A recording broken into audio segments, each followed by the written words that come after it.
मंत्र पाठ। ओम सहनावतु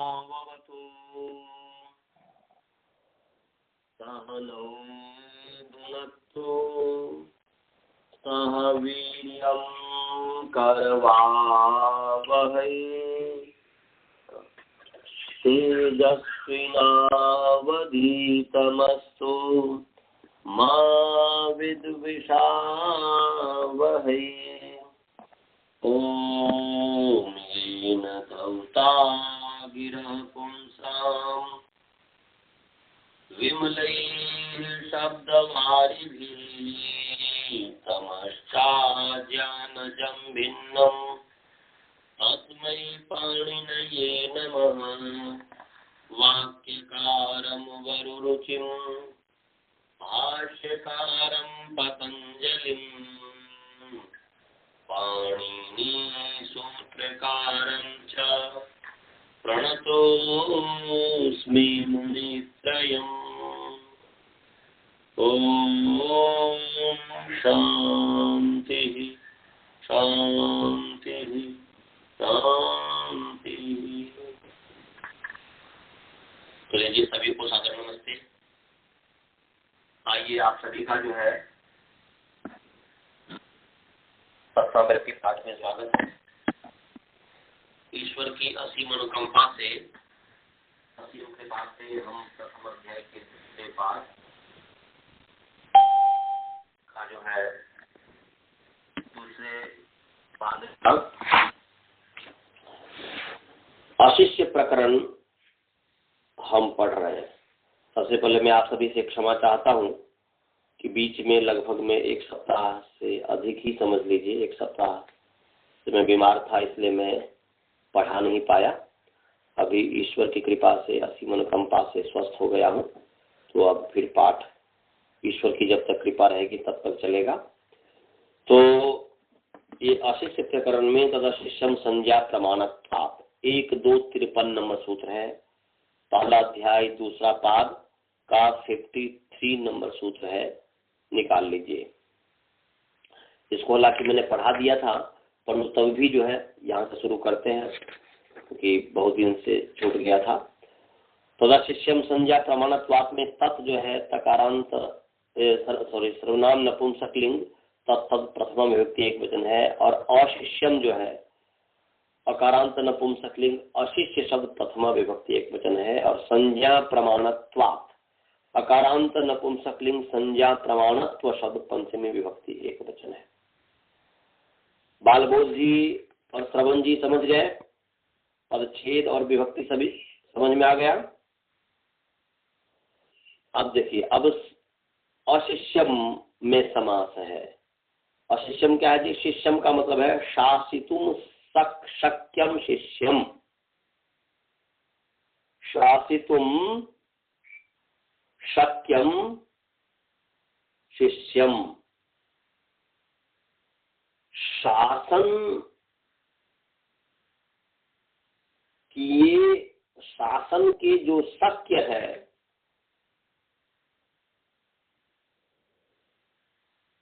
उसको कहते हैं शिष्य। शासन के जो शक्य है वो है शिष्य,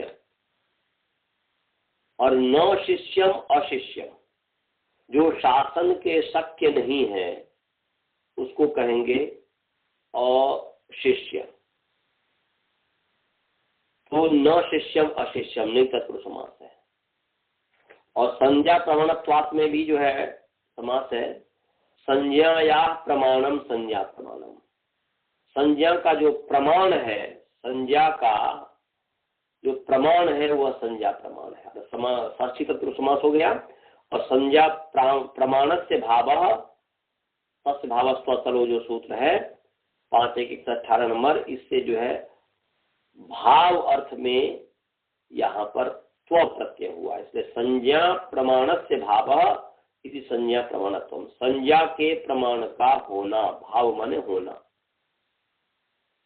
तो संज्ञा के प्रमाण का होना संज्ञा प्रमाणत्व है। तो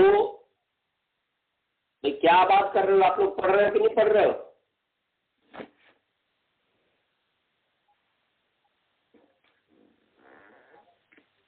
क्या क्या आवाज क्या क्या आवाज आ रही है?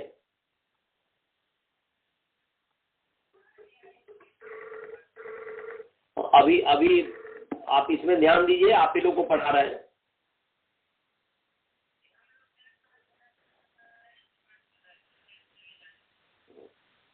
तो संज्ञा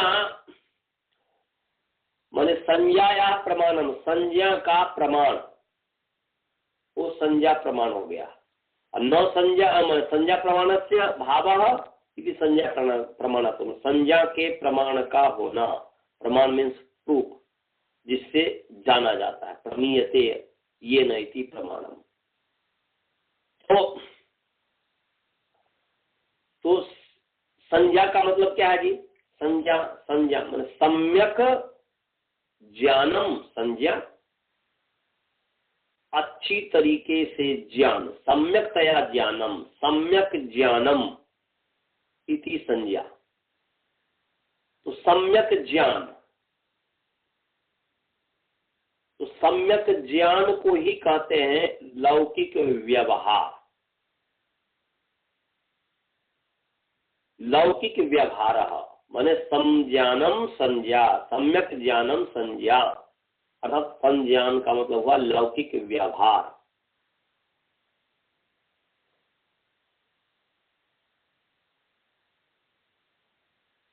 तो लौकिक व्यवहार जो है, भाव अर्थ में दिया लौकिक व्यवहार, सम्यक ज्ञान, लौकिक व्यवहार। तो यहाँ पर जो है तत्व जो शब्द किया गया है, तत्व अशिष्यम संज्ञा प्रमाणत्वा, तो तत्व से यहाँ पर ऊपर जो कहा गया था लुपी युक्तवत व्यक्ति वचने, उससे युक्तवत भाव जो है, युक्तवत का ग्रहण किया जाता है। युक्तवत भाव यहाँ पर ग्रहण किया जाता है। और अशिष्यम जो है, इसके द्वारा जो है शासितुम शक्यम, ऐसा करना चाहिए इसका विग्रह, ऐसा ही विग्रह होगा। शासितुम माने अशिष्यम माने शासितुम अशक्यम, शासितुम अयोग्यम नहीं, ऐसा न कर दे, क्योंकि दोनों से मिलता जुलता है। शक्य और योग्य में एक ही जैसे लगता है, परंतु उसमें सूक्ष्म भेद है। इसलिए यहां पर कह रहे हैं कि शासितुम अयोग्यम, अशिष्यम नहीं कीजिएगा, परंतु शासितुम असक्यम ऐसा जानना चाहिए। क्यों? क्योंकि शासु धातु से क्यप में जो क्यप प्रत्यय हुआ है वह शक्य अर्थ में हुआ है, योग्य अर्थ में नहीं हुआ है। तो अर्थ क्या हो गया जी? अशिष्यम अर्थ हो गया शासितुम अशक्यम, शासितुम अशक्यम। क्या? तत् मने वह अशिष्यम अस्ति, मने अशिष्यम, तत् मने युक्तवत भाव कथनम, युक्तवत प्रकृत्यर्थ के समान, ये प्रकृत्यर्थ के समान लिंग और संख्या होता है, ये कहना जो है ये अशिष्यम है। शासन के शक्य नहीं है, पूर्णतया शासन के शक्य नहीं है, उस पर हम पूरा पूरा कंट्रोल नहीं कर सकते, पूरा पूरा शासन विधान नहीं किया जा सकता है। तो तत् माने वह, तत् युक्त भाव कथनम अशिष्यम, पूर्णतया शास्तुम न शक्यम। कुतः? क्यों? तो उदाहरण दिया, हेतु दिया संज्ञा प्रमाणत्वात्, लौकिक व्यवहार के होने से, लौकिक व्यवहार के अधीन होने से, लौकिक व्यवहाराधीनत्वात्, लौकिक व्यवहार के अधीन होने से। जैसे उदाहरण, पंचालाः वर्णाः जनपदीनां संज्ञायेता। पंचालाः वर्णाः ये जनपद आदियों की संज्ञा है। वर्णाः गांव हो गया, पंचालाः जनपद हो गया, वर्णानाम निवासो जनपद ग्रामः इत्यादि जो है, तो वर्णाः पंचालाः ये जनपद इत्यादि का नाम है, जनपद इत्यादि की संज्ञा है। तो ये जो है स्वाभाविक रूप से ही सिद्ध है, ये स्वाभाविक रूप से ही सिद्ध है। ऐसा नहीं कि जो व्याकरण जानने वाला है, वो व्याकरण जानने वाला पंचाला नाम निवासो जनपदः इस अर्थ में प्रत्यय ला करके उसको लोप करके और लुपी युक्त व्यक्ति बचने से प्रकृत्यर्थ लुप होने पर प्रकृत्यर्थवत लिंग और वचन होता है, उसके बाद उसका प्रयोग करता है, ऐसी बात नहीं है। लिंग का प्रयोग उसके बाद नहीं प्रयोग करता है। जो व्याकरण नहीं जानता है वह भी पंचाला का ही, जनपद अर्थ में पंचाला का ही प्रयोग करता है, पंचाला का ही प्रयोग करता है। इसीलिए इस पर शासन करना, कहना कि निवास अर्थ में मैंने लुपी युक्त व्यक्ति वचने मैंने उसके खंडन में कर रहा है, लुपी युक्त व्यक्ति वचने का खंडन में है कि ये कहना कि इस तरीके से इस अर्थ में फिर लुप होने पर प्रकृति अर्थवत मैंने लिंग और संख्या होती है, ये ठीक बात नहीं है। इस पर पूरा पूरा शासन नहीं कर सकते, पूर्णतः शासन नहीं किया जा सकता, क्योंकि जो लौकिक व्यवहार ही प्रमाण है संज्ञा के प्रमाण होने से। ऐसा ही पंचाला जो संज्ञा है, पंचाला जो नाम है, उस नाम के प्रमाण के ही होने से, वह नाम का ही प्रमाणत्व है, वह लौकिक व्यवहार ही इसका प्रमाण है। तो इसलिए तत्र लिंगम वचनम च स्वभाव सिद्धम एवं, वहां पर लिंग और वचन जो है स्वभाव सिद्ध ही है।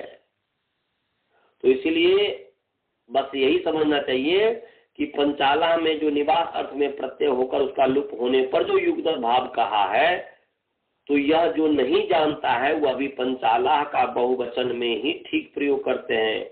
सो ये लिंग और वचन लिंग लोक के अधीन है, इसमें लौकिक प्रयोग ही प्रमाण है, इसलिए इस पर शासन नहीं किया जा सकता। इसलिए महाभाष्यकार कहते हैं कि लिंगम अशिष्यम, लिंगम शासितुम अशक्यम लोकाश्रयत्वात् लिंग से, लिंग का लोक के आश्रय होने से, लोक का ही संज्ञा प्रमाणत्वात् है। तो ये बात कही है। समझ में आ गया जी? बालबोध जी, श्रवण जी, आपको समझ में आ गया?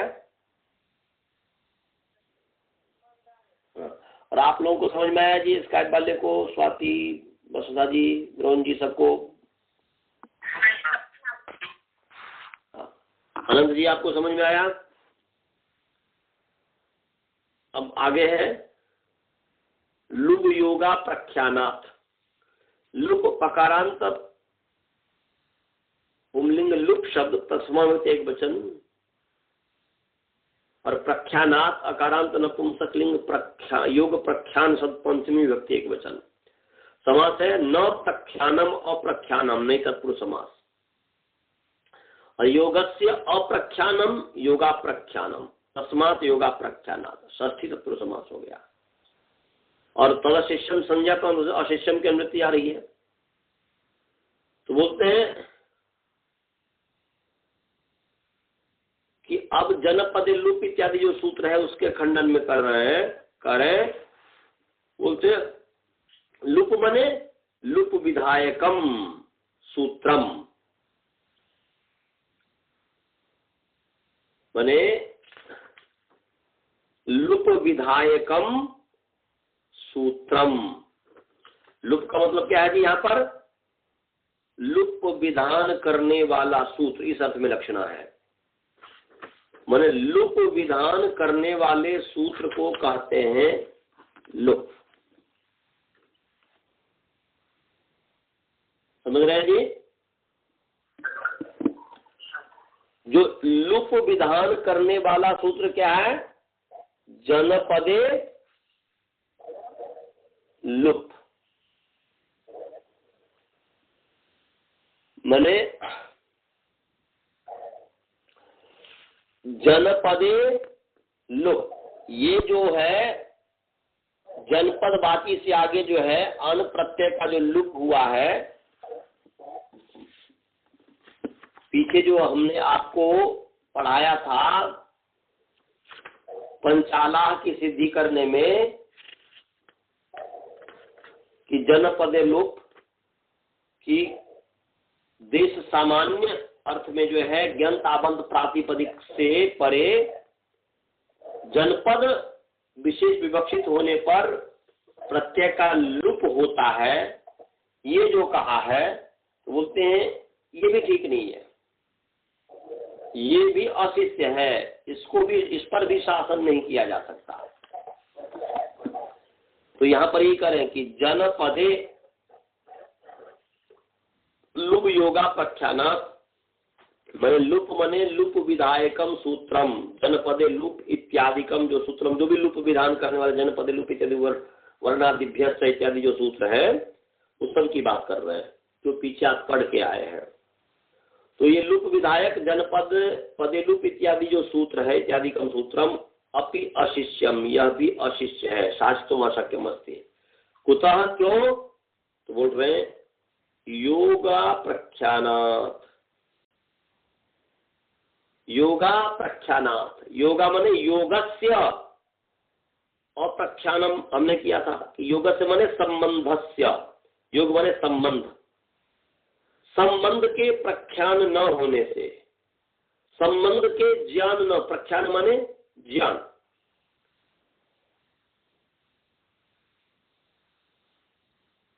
संबंध माने संबंध माने तो योग माने संबंध, और प्रख्यान माने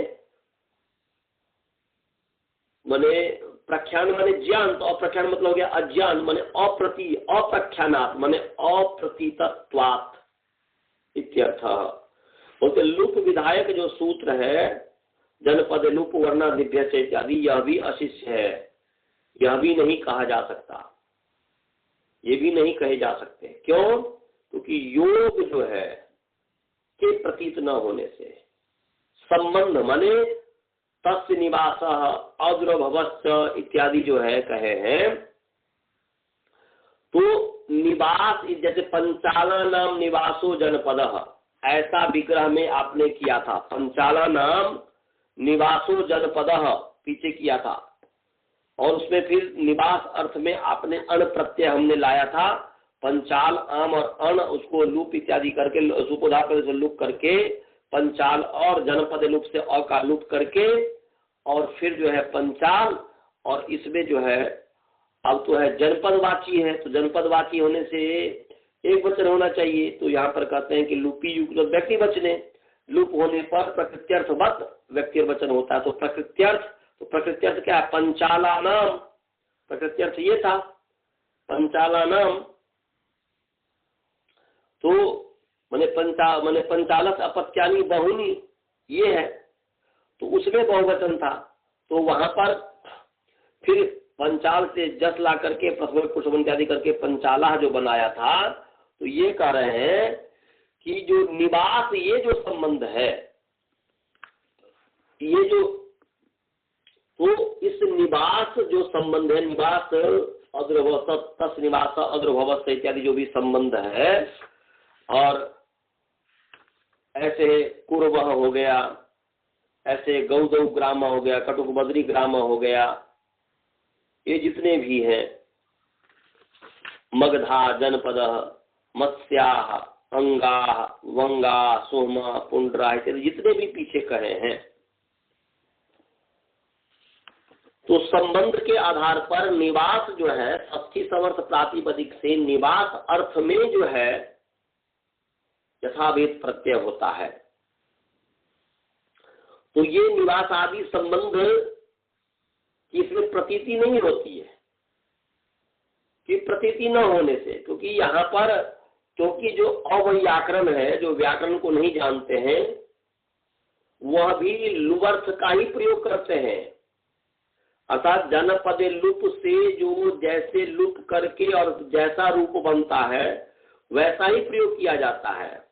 तो पंचाला, वर्ण इत्यादि जनपद इत्यादि की का नाम है। जनपद संज्ञा विशेष है, संज्ञा विशेष का नाम है, न कि निवास के योग से ही पंचाल और वृक्ष के योग से ही, यानी कि वृक्ष के संबंध से वर्णा हुआ और पंचाल के योग से पंचाला हुआ।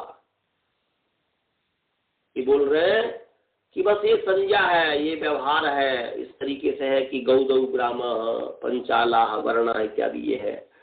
तो ये नहीं कि पंचाल लोगों का जो निवास के कारण उसका नाम पंचाला बना, पंचाला जनपद। पंचाल लोग वहां निवास करते, ठीक है, कभी निवास किए होंगे, परंतु ये है कि जो साधारण से साधारण व्यक्ति है वो भी जो है यही करता है कि पंचाला का ही प्रयोग करता है, पंचाला का ही प्रयोग करता है। वह ये जनपद का विशेष नाम हो गया। कभी हुआ होगा कि पंचाल लोग होंगे और उसके आधार पर नाम पड़ा होगा, पर तो बाद में तो रूढ़ हो गया। बाद में तो सब लोग जो है वो उसको बस पंचाला ही कहते हैं। वह जनपद की विशेष संज्ञा है, वरना इत्यादि गांव की विशेष संज्ञा है, न कि निवास के संबंध से, निवास के योग से पंचाल लोगों का जो निवास जनपद, उस निवास के संबंध से ये पंचाल और वृक्ष के योग से, वर्ण जो वृक्ष हुआ इसके योग से, निवास के योग से पंचाल और वृक्ष के योग से वर्ण इत्यादि को नहीं कहा जाता है। ये इसीलिए कह रहे हैं कि लुप विधायकम सूत्रम अशिष्यम, लुप विधायकम सूत्रम अपनी अशिष्यम योगस्य अप्रख्यानात्, योग की प्रतीति न होने से। यहाँ पर वैसे ही व्यवहार में ही ऐसा प्रयोग होता है। यानी कि योग की प्रतीति है, इसके कारण निवासो जनपद, इस अर्थ में करके फिर पंचाला बना है। और जो नहीं जानता उसका वो प्रयोग नहीं करेगा, सो बात नहीं है। समझ गए जी? इसलिए यहाँ पर कह रहे हैं कि पंचाला वर्णा इति देश विशेष से संज्ञा। पंचाला वर्णा ये देश विशेष का नाम है, देश विशेष की संज्ञा। न ही निवास संबंधात एवं पंचाला, निवास के संबंध से पंचाला नहीं है। और वृक्ष के योग से वर्णा, ऐसा व्यवहार नहीं होता कि निवास के संबंध से पंचाला व्यवहार हो रहा हो और वृक्ष के योग से जो है वर्णा का व्यवहार हो रहा हो। और जिस वृक्ष के कारण भी वो बना हुआ, मन नाम हुआ, और वृक्ष कट गया, तभी तो व्यवहार हो रहा है। इसलिए उस पर शासन करने किया ही नहीं जा सकता कि उसी के योग में ये प्रत्यय होगा तो फिर ऐसा रूप बनेगा, सो बात नहीं है। ऐसा करें। इसी बात को आगे वाला जो सूत्र है वह और दृढ़ करता है, मजबूत करता है। अनंतरम सूत्रम अपि इदम एवं सूत्रम दृढ़ मने करोति। क्या? योग प्रमाणे च तदभावे दर्शनम स्यात्। योग प्रमाणे, अकारांत नपुंसकलिंग योग प्रमाण शब्द सत्वयुक्त एक वचन है, चौव्य पद है। तदभावे, अकारांत पुल्लिंग तदभाव शब्द सप्तमी एक वचन है। अदर्शनम अकारांत नपुंसकलिंग, अदर्शन सत प्रथमांत एक वचन। स्यात् तिङंत है। अस धातु, अस धातु विधिलिंग, अस धातु विधिलिंग, प्रथम पुरुष एक वचन, ये है ना जी।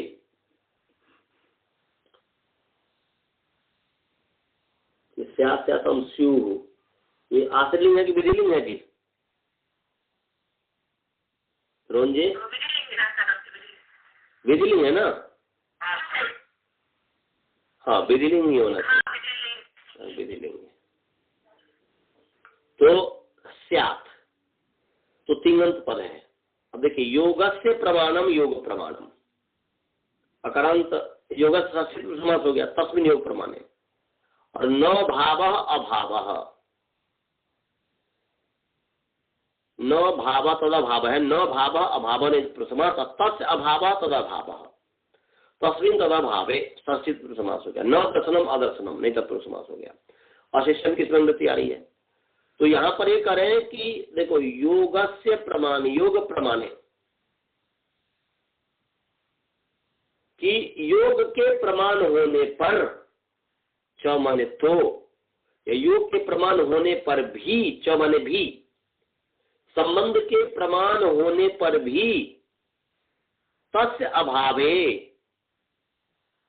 उसके अभाव में, अदर्शनम स्यात्, या च माने तो बोल रहे हैं कि यदि उस निवास के कारण, पंचाला नाम निवासो जनपद, पंचाल के निवास के कारण पंचाला का प्रयोग होता है, और वर्ण वृक्ष के कारण वर्ण का प्रयोग होता है, तो जब अर्थात वर्ण जो वृक्ष था उसके संबंध के कारण वर्ण हुआ, और पंचाल जो लोग थे उनका जो निवास थे, तो निवास के संबंध के कारण पंचाला जनपद हुआ।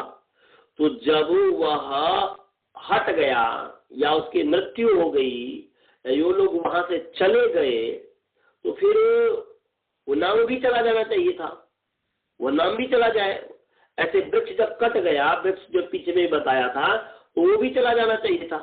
इसलिए कह रहे कि योग प्रमाणे च तदभावे दर्शन अदर्शनम स्यात्, योग के प्रमाण होने पर तो, योग के प्रमाण होने पर तो माने संबंध को प्रमाण मानने पर, संबंध को प्रमाण मानने पर तो तदभावे, उस संबंध के हट जाने पर, तत् माने योग से प्रमाण, माने उस संबंध जो है, योग जो है, उसके अभाव होने पर अदर्शनम स्यात्, अदर्शन होना चाहिए, परंतु ऐसा तो होता नहीं है। इसी से पता चलता है कि पंचालादि जनपद विशेष की संज्ञा है, इसको योग निमित्तक कहना निवास के कारण या वृक्ष इत्यादि के कारण कहना ये अशक्य है, पूरा पूरा तो शासन नहीं कर सकता। ठीक है, अर्थ को बताने के लिए कर सकते हैं कि कभी न कभी ऐसा हुआ होगा, वो कल्पना किया जा सकता है, उस पर किया जा सकता है, परंतु अभी तो अब ऐसा नहीं है। वो चला भी गया तब भी उसका नाम है, रूढ़ हो गया है। इसलिए करें योग प्रमाणे च, योग प्रमाणे च तस्य योगस्य अभावे अदर्शनम स्यात्। इसका कहें कि यदि पंचालादि शब्दा निवासाद्यर्थस्य वाचका स्युः, यदि पंचालादि शब्द जो है निवास अर्थ को कहने वाला हो, पंचाला माने पंचालों का निवास, तो पंचाला हुआ, उससे जनपद, तो बोलते पंचालों के निवास इत्यादि अर्थ को, पंचालादि शब्द यदि निवास आदि अर्थ का वाचक हो, उसको कहने वाला हो, तब तो तद अभावे माने निवासादि संबंधाभावे, निवास इत्यादि संबंध के अभाव होने पर तो पंचालादि नाम अदर्शनम प्रयोग स्यात्, तो पंचालादियों का जो है अदर्शन प्रयोग होना चाहिए। न तेवं भवति, ऐसा होता नहीं है। तेन ज्ञायते न एते योग निमित्त का, इसे जाना जाता है कि ये जो संज्ञा है, पंचालादि संज्ञा है, ये योग निमित्तक नहीं है, संबंध निमित्तक नहीं है, परम संज्ञा एता देश विशेषस्य, परंतु ये संज्ञा जो है देश विशेष की है, ये देश विशेष की संज्ञा है। तो योग प्रमाणे का अर्थ है कि योग के प्रमाण होने पर तो, अर्थात यदि पंचालादि शब्द निवासाद्यर्थ वाचका स्युः, ये योग प्रमाणे का अर्थ है कि योग के प्रमाण होने पर तो, योग को यदि हम प्रमाण मानते हैं, संबंध को यदि प्रमाण मानते हैं, तो पंचालों का निवास जनपद, उस निवास के कारण पंचाला ये पड़ा, ये है देश विशेष की संज्ञा है, मान ये पंचाला हुआ, इसके कारण भी मानते हैं, तो फिर वह जब निवास हट गया पंचालों का, वह निवास जब नहीं रहा, पंचाल लोग जब नहीं रहे, तो उनका निवास रहा नहीं, तो वह भी हट जाना चाहिए था, पंचाला प्रयोग भी हट जाना चाहिए था, परंतु वह नहीं हटता है। इसी से पता चलता है कि यहाँ पर पंचाला, वर्णा, अंगा, वंगा, गौदौ इत्यादि जो है ये सब जनपद, ग्राम इत्यादि विशेष की संज्ञा है। इसलिए यहाँ पर जनपद लुप विधायक जो सूत्र इत्यादि, इसको शासन नहीं किया जा सकता। समझ गया जी? हाँ, तो ये अब आगे है 56वां नंबर सूत्र। गुरुकुल वाले को समझ में आ गया जी? बालबोध जी, श्रवण जी, आपको समझ में आया? अजय, हाँ, आगे चलिए, आगे चलते हैं। आगे है प्रधान प्रत्ययार्थ वचनम अर्थस्यान्य प्रमाणत्वात्।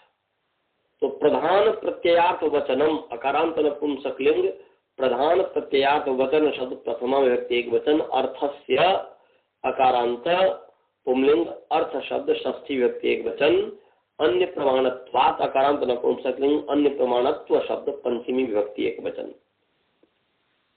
समास है प्रधानम च प्रत्ययश्च प्रधान प्रत्ययौ, इतरेतर योग द्वंद्व हो गया। और अर्थस्य वचनम अर्थवचनम संस्कृत पुरुष समास हो गया।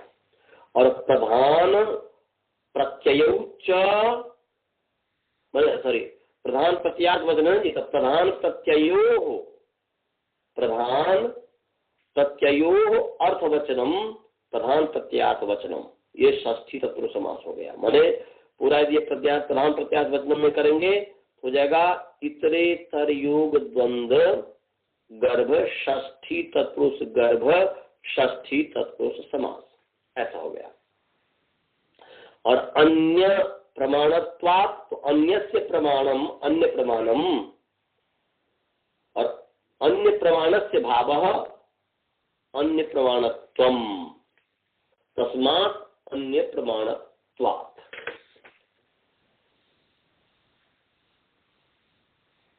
तो यहाँ पर संस्कृत पुरुष समास हो गया है, और सत भाव सूत्रों में जो है वहां पर प्रत्यय हो गया है, और शिष्यम के अनुवृत्ति आ ही रही है। तो क्या अर्थ हो गया जी? एक आपको हमने पढ़ाया हुआ कि द्वंद्वान्ते द्वंद्वादो सूयमानम पदम प्रत्येकों की संबद्धते, तो अर्थ वचनम प्रधान और प्रत्यय दोनों के साथ जुड़ेगा। तो प्रधानार्थ वचनम प्रत्यार्थ वचनम, ये मैंने प्रधानार्थ वचनम प्रत्यार्थ वचनम अपि अशिष्यम, चौकी योग प्रमाणित चौके नृत्य ले आएंगे। तो प्रधानार्थ वचनम प्रत्यार्थ वचनम च अपि, मैंने प्रधानार्थ वचनम प्रत्यार्थ वचनम अपि अशिष्यम शास्त्रो अशक्यम। कुतः? तो बोल रहे हैं कि अन्यस्य प्रमाणत्वात्, अन्यस्य प्रमाणत्वात् बोलते हैं कि अन्य के प्रमाण होने से, माने अर्थस्य अन्य प्रमाणत्वात्, ये है। कुतः? तो बोलते अर्थस्य अन्य प्रमाणत्वात्, अर्थ का अन्य के प्रमाण होने से, मतलब लोक प्रमाण के होने से, मतलब अन्य माने शास्त्र की अपेक्षा से अन्य। शास्त्र जो शासन कर रहा है, तो शास्त्र की अपेक्षा से अन्य क्या हो गया? लोक हो गया। तो अर्थस्य शास्त्रापेक्षया अन्य प्रमाणत्वात्, अन्य से प्रमाणत्वात् लोक से प्रमाणत्वात्, शास्त्र की अपेक्षा से अन्य के प्रमाण होने से। तो देखिए क्या है, कुछ आचार्यों का मत है। क्या मत है? प्रधानोपसर्जने प्रधानार्थम सह ब्रूतः, प्रकृति प्रत्यय प्रत्यार्थम सह ब्रूतः।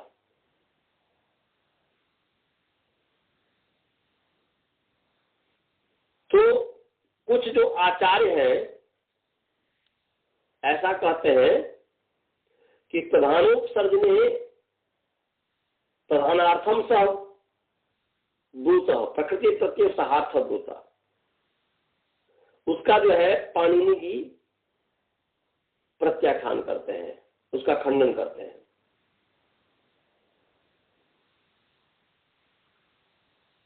कि मैंने प्रधान और उपसर्जन माने गौण, प्रधान माने मुख्य, उपसर्जन माने गौण। तो बोलते हैं कि कुछ आचार्य लोग कहते हैं कि भाई प्रधान और उपसर्जन माने गौण में प्रधानार्थम सह, प्रधान और उपसर्जने प्रधानार्थम सह ब्रूतः, माने प्रधान और उपसर्जन जो है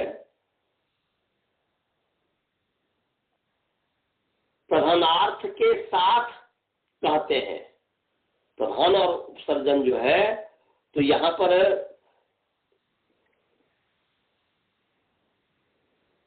जैसे उदाहरण के लिए जैसे कहते हैं राजपुरुषम आनया, राजपुरुषम आनया, तो यहां पर राजपुरुषम आनया जब यहां पर कहते हैं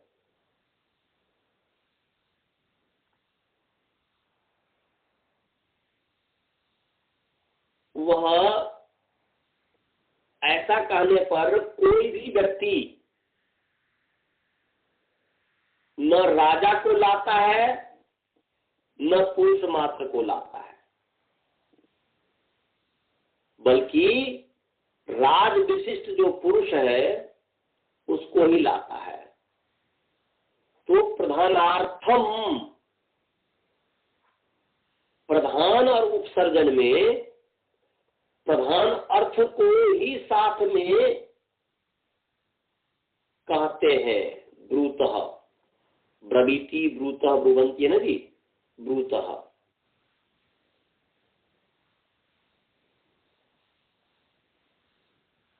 तो प्रधान और उपसर्जन, जहां पर प्रधान और उपसर्जन दोनों हो, किसी कुछ आचार्य ने कह दिया कि प्रधान और उपसर्जन दोनों हो, तो प्रधान और उपसर्जन ब्रूतः बताते हैं प्रधान अर्थ को साथ में। और प्रकृति प्रत्यय प्रत्यार्थम, प्रकृति और प्रत्यय जो है प्रत्यार्थ को साथ में कहते हैं। तो यहां पर प्रधान है राज विशिष्ट पुरुष, प्रधान है वो राज विशिष्ट पुरुष। जब यहाँ पर राजा को नहीं लाया जाता, न पुरुष को लाया जाता है, परंतु राज विशिष्ट पुरुष को लाते हैं, माने प्रधान अर्थ को ही वे लाते हैं। प्रधान अर्थ जो राज विशिष्ट है उसको ही वो जानते हैं। ये नहीं कि यहाँ पर जो उपसर्जन राजन है, राजा है और पुरुष है, कोई भी उपसर्जन जो पुरुष हो गया वो नहीं लाया जाता है। इसलिए जो व्यक्ति, जो आचार्य लोग ऐसा कहते हैं कि प्रधान उपसर्जन प्रधानार्थम सह ब्रूतः, प्रधान और उपसर्जन है प्रधानार्थ को ही साथ में कहता, प्रधानार्थ को ही कहेगा, उपसर्जन को नहीं कहेगा। और प्रकृति प्रत्यय प्रत्यार्थ को साथ कहते हैं। तो ये प्रत्यार्थ में जैसे उदाहरण के लिए कि जैसे औपगवम आनया ऐसा कहा, पीछे आपने पढ़ा है औपगव में औपगवम। तो यहाँ पर औपगवम आनय ऐसा कहने पर जो है उपगु विशिष्ट अपत्य को ही लाया जाता है, न उपगु को लाता है न केवल अपत्य को लाता है। तो वह तो संतान को केवल न केवल अपत्य को लाता है, परंतु वो समझता है कि ये केवल अपत्य अर्थ को नहीं लाया जाएगा, उपगु विशिष्ट जो अपत्य को लाया जाएगा। तो ये लोक व्यवहार के अधीन ही है ऐसा। इसलिए इस पर ऐसा कहना कि प्रधानोपसर्जने प्रधानार्थम सह ब्रूतः, प्रधान और उपसर्जन प्रधानार्थ के साथ रहते हैं या कहते हैं। प्रधान और उपसर्जन प्रधान को ही कहते हैं, प्रधान अर्थ को ही कहते हैं। प्रकृति प्रत्यय प्रत्यार्थ को कहते हैं। ये बात जो कहना कि वो प्रत्यार्थ तो जानता ही है, औपगवः कहने से वह उपगु विशिष्ट जो संतान को ही लाएगा। तो वह प्रत्यार्थ को जानता है, वह प्रत्यार्थ को न उपगु को लाएगा न किसी वैसे संतान को लाएगा, तो जानता है औपगम आनय कहने से वो उपगु का जो संतान है उसको लाया जाएगा। इसलिए इसके लिए विधान कर देना कि प्रधानोत्सर्जने प्रधानार्थम सब्रूतः प्रकृति प्रत्यय प्रत्यार्थम सब्रूतः, ये ठीक नहीं है। इसीलिए करेंगे केशांचित आचार्याणाम इदम मतम अभूत, कुछ आचार्यों का यह मत है कि होता है हो गए मैंने था कि कुछ आचार्यों का ये मत था उस समय पाणिनि जी से पहले, तो उसका एक करके खंडन कर रहे हैं कि प्रधानोत्सर्जने प्रधानार्थम सहब्रूतः प्रकृति प्रत्यय प्रत्यार्थम सहब्रूतः तद एतत् पाणिनि आचार्य प्रत्याचष्टे। बोलते प्रधानोत्सर्जन प्रधानार्थ को कहते हैं साथ में, उपसर्जन को नहीं कहते। प्रकृति प्रत्यय जो है प्रत्यार्थम सहब्रूत, प्रकृति प्रत्यय वह प्रत्यार्थ को साथ में कहते हैं। सह शब्द इसलिए कह दिया गया है यहाँ पर, सह का मतलब यह है कि प्रधानोपसर्जन प्रधानार्थ को साथ में कहते हैं, माने राज विशिष्ट पुरुष को कह रहे हैं। तो राज विशिष्ट जो राजा विशिष्ट जो पुरुष होगा उसको कहेगा, न केवल राजा को कहेगा न केवल किसी पुरुष को कहेगा, परंतु राजा के साथ जो पुरुष है अर्थात राजा के जो पुरुष है उसको कहेगा, इसलिए सह कहा है। ऐसे ही प्रत्यार्थ से केवल प्रकृति प्रत्यय प्रत्यार्थम सहभूत, प्रकृति और प्रत्यय, प्रकृति जो उपगु है उसको भी नहीं कहेगा, प्रत्यय केवल प्रत्यय के जो प्रत्यार्थ को नहीं कहेगा, परंतु सह प्रकृति विशिष्ट जो प्रत्यय है उसको वह कहता है, उसको ये कहते हैं। प्रकृति प्रत्यय दोनों प्रत्यार्थ को साथ में कहते हैं, प्रधान और सर्जन प्रधान को साथ में कहते हैं। ये जो किसी ने कहा है वो उनमें ठीक नहीं है। वो तो बोलते अर्थात ये व्याकरणम न जानती, जो व्याकरण नहीं जानते हैं ते भी प्रधानार्थम प्रत्यार्थ में प्रंजते, वो भी प्रधानार्थ का ही प्रयोग करते हैं। राज विशिष्टम राजपुरुषम आने का तो राज विशिष्ट पुरुष को ही लाते हैं, न राजा को लाते हैं, कोई किसी पुरुष को उठा के ले आता है। और औपगम आने का है तो कोई भी व्यक्ति जो है न उपगु को लाएगा न कोई किसी अन्य संतान को किसी दूसरे व्यक्ति के बेटे को ले आएगा, वह तो उपगु विशिष्ट जो संतान है उसको ही लाएगा, दूसरे को नहीं लाएगा।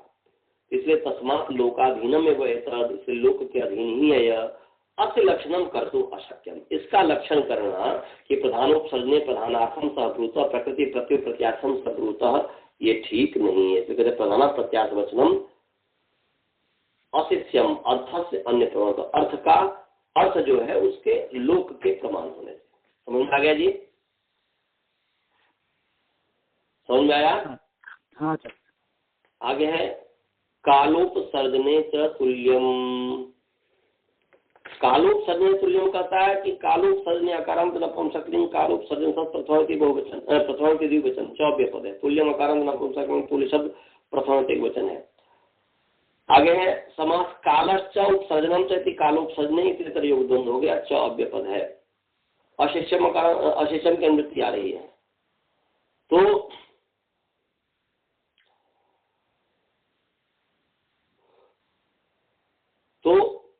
कालः, काल मैंने टाइम, भूतकाल वर्तमान काल भविष्यत काल परोक्ष इत्यादि, भूत इत्यादि जो हो गया भूत हो गया, परोक्ष इत्यादि जो काल हो गया भूत, अनद्यतन परोक्ष इत्यादि। तो काल मैंने समय टाइम परोक्ष आदि, और उपसर्जन का तो गौण समझते ही है। तो बोलते कालोपसर्जने, कालोपसर्जने च अपि अशिष्ये, कालोपसर्जने च अपि अशिष्ये प्रथम द्विवचन इसलिए अलग करेंगे। तो कालः उपसर्जनम च अशिष्यम शासितुम अशिष्यम शासितुम अशक्यम, कुतः बोलते तुल्यम, तुल्य हेतु होने से, अर्थात लोक प्रमाणत्व। तुल्य माने समान होने से, समान क्या ऊपर जो तुल्यम का माने अन्य प्रमाणत्वात् कहा था, लोक प्रमाणत्वात् अर्थात लोक प्रमाण होने से। माने तुल्य शब्द जो है पूर्व सूत्र के में कहे हुए हेतु है उसका अनुकर्षण करता है, खींचता है। तो अन्य प्रमाणत्वाद की अनुमति आ गई, हर लोक प्रमाणत्वाद की अनुमति इसमें आ गई, इसमें किसा जुड़ गया।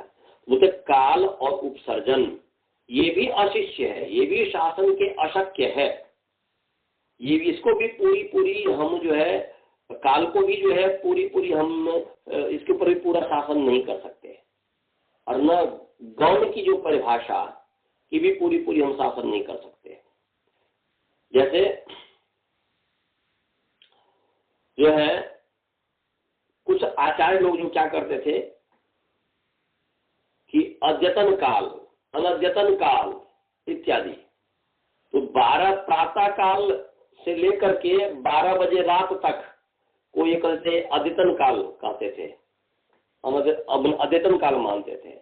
और कुछ आचार्य जो है 12 बजे रात से अगले 12 बजे रात तक अद्यतन काल मानते थे, माने मानते हैं, अभी भी ऐसे ही है। आज के जो अंग्रेजी वाले क्या है, अंग्रेजी वाले एएम किसको कहते हैं, माने एएम और पीएम, और अद्यतन कैसे कहेंगे, तो 12 बजे रात से लेकर के रात्रि में 12 बजे तक उसको ही आज का दिन मानते हैं ना जी। आज का भी ऐसे ही मानते हैं ना अनंत जी? हाँ सर वही मानते हैं, यही मानते हैं ना। हाँ, क्योंकि आज का जो है 12 बजे रात से लेकर के 12 बजे, दूसरे 12 बजे रात से लेकर के अगले 12 बजे रात तक अद्यतन काल मानते हैं। और कुछ आचार्य लोग जो है 12 बजे मतलब सुबह प्रातः काल से लेकर के 12 बजे रात तक, प्रातः काल सुबह से लेकर के जब सब सूर्योदय होता है तब से लेकर के और 12 बजे रात तक जो है अद्यतन काल मानते हैं। और ऐसे कुछ आचार्य लोग जो है उपसर्जन के संबंध में परिभाषा करते हैं कि अप्रधानम उपसर्जनम, ये उपसर्जन जो है वो अप्रधान है, माने अप्रधानम उपसर्जनम। तो ये बोल रहे हैं कि ये काल और उपसर्जन ये दोनों अशिष्य है, क्योंकि लोक व्यवहार से ही पता चल जाता है कि लोक व्यवहार से पता चलता है कि आज क्या है, कल क्या है, लोक व्यवहार में पता चलता है।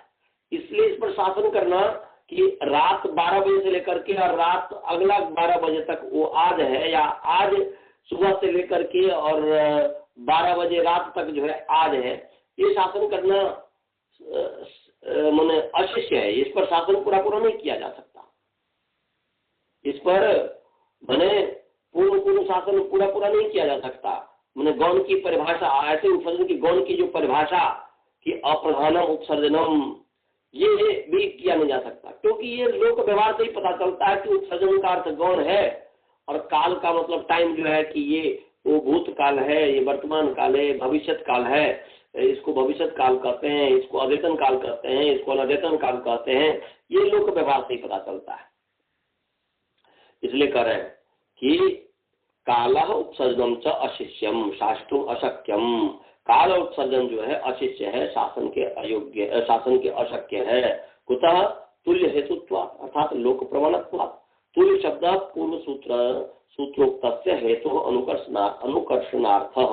तुल्य शब्द जो है पूर्व सूत्र में कहे हुए हेतु का अनुकर्षण करने के लिए यहाँ पर तुल्य शब्द का प्रयोग किया गया हुआ है। समझ गए जी? तो ये गौण है, ये मुख्य है, ऐसा प्रयोग लोक में पता चलता है, लोक से ही पता चल जाएगा। अब आगे है जात्याख्यायाम एकस्मिन् बहुवचनम अन्यत्रस्याम।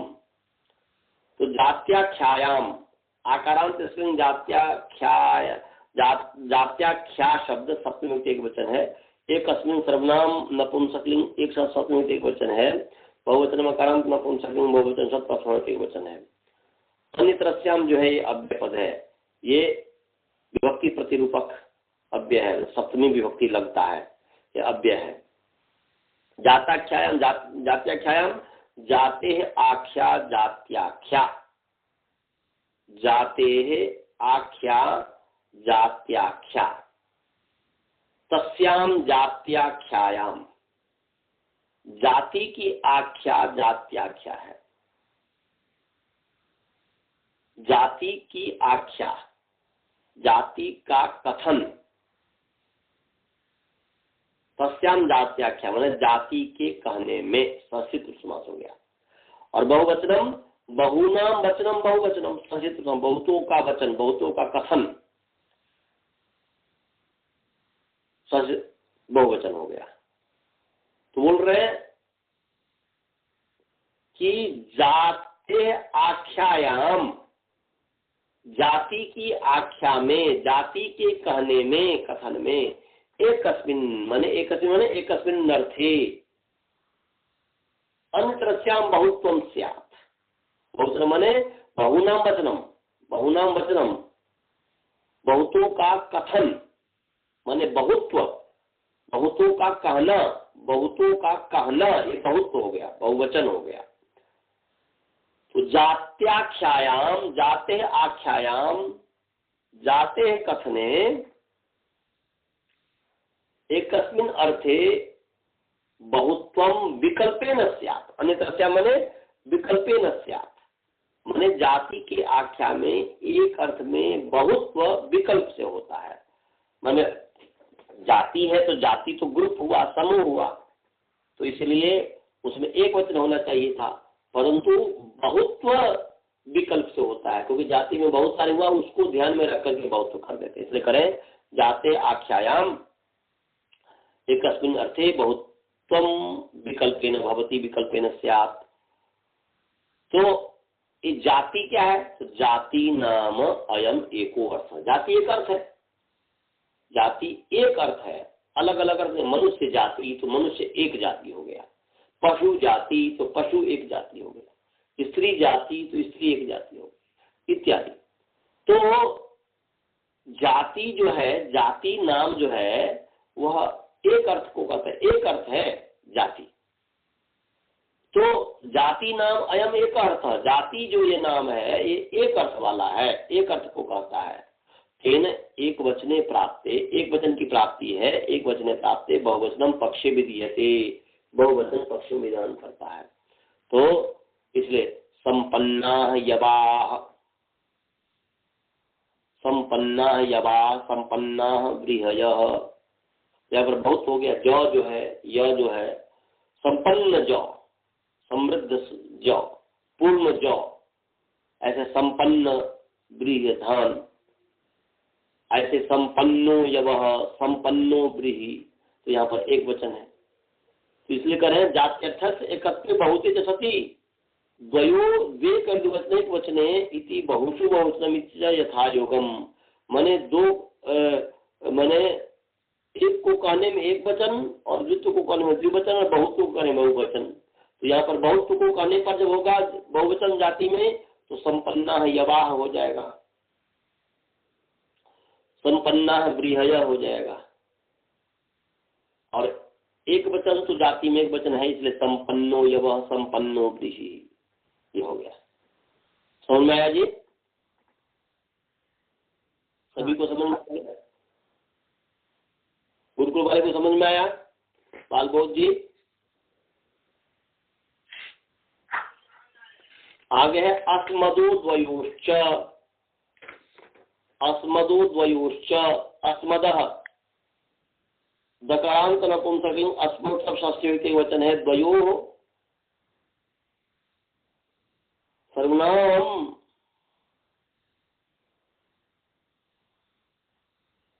सर्वनाम नपुंसकलिंग द्विशब्द षष्ठी विभक्ति द्विवचन, सॉरी सप्तमी विभक्ति द्विवचन च व्यपद है। और एक अस्मिन जात्याख्या से एक अस्मिन बहुवचनम की अनुमति आ रही है, अन्यत्र स्वयं की अनुमति आ रही है। तो क्या हो गया? अस्मदोह, अस्मदोह माने अस्मदः माने अस्मद के, अस्मदः अस्मदोह। हेलो, डिस्टर्ब हो रहा है, क्या बातचीत कर रहे हो आपस में? बालबोध डिस्टर्ब हो रहा है मुझे, क्या बातचीत कर रहे हो? अस्मदो, अस्मदो, अस्मदो माने अस्मद्वयो का मतलब है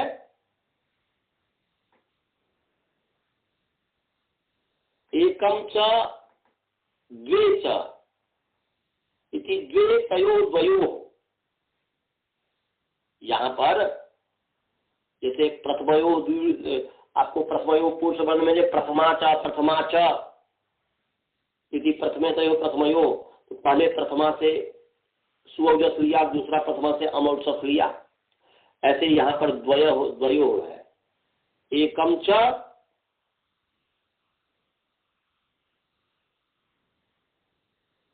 या एकस्मिन, नहीं एकम जब नहीं करने का, एकस्मिन की अमृतिया है यहाँ पर है, और द्वयो है ही अलग से, क्योंकि एकस्मिन कैसे द्वयो से करने का प्रश्न में गलत बोल दिया। माने एकत्वे अर्थे द्वित्वे अर्थे च, एकस्मिन अर्थे और द्वयो माने द्वित्वे च। द्वयो का मतलब है कि द्वित्व अर्थ में, एकत्व अर्थ को कहने में और द्वित्व अर्थ को कहने। तो अस्मदो एकत्वे अर्थे और द्वित्वे अर्थे च बहुत्वम विकल्पेन भवति, बहुत्वम विकल्पेन स्यात् अन्यतरस्याम स्यात्। बोल रहे हैं कि अस्मद का जो एकत्व अर्थ है, एक अर्थ को कहने वाला जो है, तो अस्मद के एकत्व अर्थ में, माने अस्मद का जो अर्थ है मैं, उसके एकत्व और द्वित्व अर्थ में, तो अस्मद के एकत्व अर्थ में और द्वित्व अर्थ में विकल्प होता है, विकल्प होता है। अर्थात एकत्व अर्थ और द्वित्व अर्थ में बहुवचन विकल्प होता है। एक व्यक्ति भी कह सकता है कि जैसे अहम ब्रवीमि, इसके साथ वक्ता कह सकता है वयम ब्रूमः, हम बोलते हैं, ऐसा कह सकता है। कि बिहारी लोगों का, बिहारी जो है, बिहार के लोग जैसे हम लोग हैं, हम लोगों को बहुत सारे लोग जो है ना मजाक करते हैं कि हमारे यहाँ पर एक व्यक्ति भी हम कहता है, तो वहां पर ये कहते हैं कि भाई हम क्यों करते हो, वहां एक व्यक्ति हो तो फिर मैं कहता हूं ऐसा कहो ना, हम कहते हैं ऐसा क्यों कहते हो, ऐसा कहते हैं लोग। परंतु हमें जहां तक लग रहा है कि मिथिला जहां का हम लोग हैं, मैं मिथिला का हूँ, जो याज्ञवल्क्य की धरती, महर्षि याज्ञवल्क्य, महर्षि जनक जो राजा हुए थे वहां की धरती पे, तो वो विद्वान, जैसे बनारस एक विद्वान का गढ़ है, बनारस में तो अभी बचा हुआ ही है, परंतु अभी भी अब तो समझिए कि 5% वहां पर विद्वान है बस। अब तो केवल मात्र गंगा के कारण बस जो भी है सो है, नहीं तो विद्वत्ता तो समाप्त हो गई वहां पर भी, अब कुछ ही है, परंतु तब भी है तो है। परंतु कभी जमाना था कि जैसे बनारस विद्वान की धरती है, ऐसे ही मिथिला भी विद्वान की धरती हुआ करती थी, और उसी याज्ञवल्क्य, जनक जी इत्यादि उस समय के थे, और एक से एक विद्वान बाद में भी हुए हैं। तो हमें लग रहा है कि मिथिला के लोग जो विद्वान थे और वो इस चीज को अस्मदोद्वयस्व को जानते थे, तो अस्मदोद्वयस्व को जान करके वह हम अर्थात एक व्यक्ति भी, क्योंकि वहां का जैसे कहा जाता है कि बनारस का एक एक कंकर शंकर है, ऐसे ही मिथिला वाले लोग जो है, कभी जमाना था कि वो अपने आप में उनको गर्व था विद्वत्ता के कारण, और वो हम कह करके पूरे समुदाय का ही, मिथिला का ही ग्रहण कर लिया करते थे एक व्यक्ति भी। तो वहां पर हर एक व्यक्ति विद्वान हुआ करता था। आपको पता भी होगा कि जब मंडन मिश्र के पास जो है शंकराचार्य जी शास्त्रार्थ के लिए जाते हैं, तो वहां पर जब पूछा जाता है कि भाई मंडन मिश्र का घर कौन है, एक पानी भरने वाले से शंकराचार्य जी पूछते हैं, जो पानी भरने वाली है वह मंडन मिश्र का घर कहाँ है, तो वह श्लोकबद्ध रूप में शंकराचार्य जी को जवाब देती है कि यस किरांगना गिरो गिरंते इत्यादि करके, कि जिसके घर में सूका और सूकी, तोता और पोती आपस में शास्त्रार्थ कर रहे होंगे कि स्वतः प्रमाणम परतः प्रमाणम गुरो गृहे यत्र, ऐसे कुछ ऐसे श्लोक है कि वेद स्वतः प्रमाण है कि परता प्रमाण है, ऐसा शास्त्रार्थ जिसके घर में जिस तोता तोती जिसके घर में कर रहा होगा वही घर जो है मंडन मिश्र का है। तो एक पानी भरने वाली जो ऐसा बोली उनका तो हवा निकल गया, उसी से शंकराचार्य का हवा निकल गया। उसी से लोग बाप बात जिसके गांव में ऐसा एक पानी भरने वाली यदि इतनी बड़ी विदुषी है तो वो कितना बड़ा विद्वान होगा। तो कहने का अभिप्राय यह है कि सामान्य से सामान्य व्यक्ति और विशेष से विशेष व्यक्ति भी वहां पर विद्वान हुआ करता था। इसलिए अस्मदोद्वयोश्च का प्रयोग अर्थात एक व्यक्ति भी वयम का प्रयोग कर सकता है, वो प्रयोग वहां पर ज्यादा रह गया और उस व्याकरण को व्यक्ति नहीं जान पाता है। इस व्याकरण को नहीं जानने के कारण व्यक्ति जो है मजाक करने लग जाता है कि ये लोग तो हम का प्रयोग करते हैं, मैं के स्थान पर भी गलत का प्रयोग करते हैं, जबकि वास्तव में वह न जानने वाले की अज्ञानता है। तो अस्तु, तो यहाँ पर यही है कि अस्मदो द्वयोश्च, ये अस्मदो एकत्वे अर्थे द्वित्वे अर्थे च बहुवचन विकल्पे न भवति। एकत्व अर्थ में और द्वित्व अर्थ में बहुवचन विकल्प से होता है। अहम ब्रवीमि इत्यस्य स्थाने वक्ता वयम ब्रूमः इत्यपि वक्तुम शक्नोति, ये भी बोल सकता है। यद्यपि वक्ता एक एव, यद्यपि वक्ता बोलने वाला जो एक ही है। एवं आवाम ब्रूमः इत्यस्य स्थाने वयम ब्रूमः, हम दोनों बोलते हैं, इसके स्थान पर हम दोनों बोलते हैं, हम सब बोलते हैं, ऐसा भी हम मैंने वयम ब्रूमः इत्यपि भवतु, यद्यपि दो वक्तारो, यद्यपि दो ही बोलने वाले हैं। इस प्रकार की बात है। तो हमें लग रहा है कि आपको समझ में आ गया होगा। ये समझ में आ गया जी? हाँ सर। स्वाति जी आपको समझ में आया? वसुधा जी सबको समझ में आया? चलिए मंत्र पाठ करते हैं।